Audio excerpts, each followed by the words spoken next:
যাত্রাবাড়ি না যাত্রাবাড়ি গেতেছি কারণ উনি একটা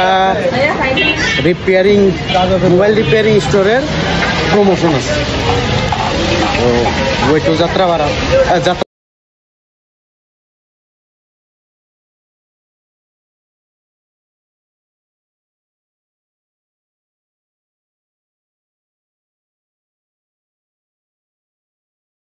ভিতরে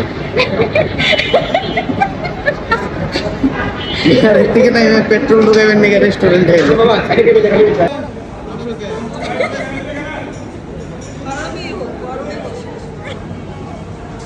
সারাদিন পেট্রোল দিছে ভিতরে পেট্রোল ঢুকাবে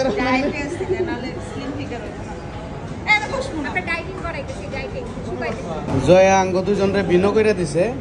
আঙ্গ দুজন রান্না খাইবার দিছে ও একলাই হইছে যেটা ভালো স্বাদ না গো এটাও খেতেছে আপনার জন্য একটা প্লেট দেন ওনাকে দিব তেহারি ইয়া দেন সালাদ দেন লেবু দেন কিছু দেন নাই তাইলো পেট্রোল ভরা শেষ আঙ্গুরে আমি ফিরে যাইতেছি যাত্রাবাড়ির দিকে খাওয়া দাওয়া শেষ দিয়ে গাড়িতে উঠে ডাইরেক্ট গিয়ে বললাম আমরা যাত্রাবাড়ি দেখি ক্লাস চলতেছে এনে তো ক্লাস শেষে আমার যত শর্ট নেওয়ার দরকার আছে সব শর্ট টট নিয়ে শেষ দিয়ে আমি একটু কাম করার ট্রাই করলাম কাম শেষ দিয়ে বাইক হাতে অল্প আড্ডা দিয়ে আমি বললাম আজকের ব্লগটা এই পর্যন্ত আসসালামু আলাইকুম ভালো থাকবেন।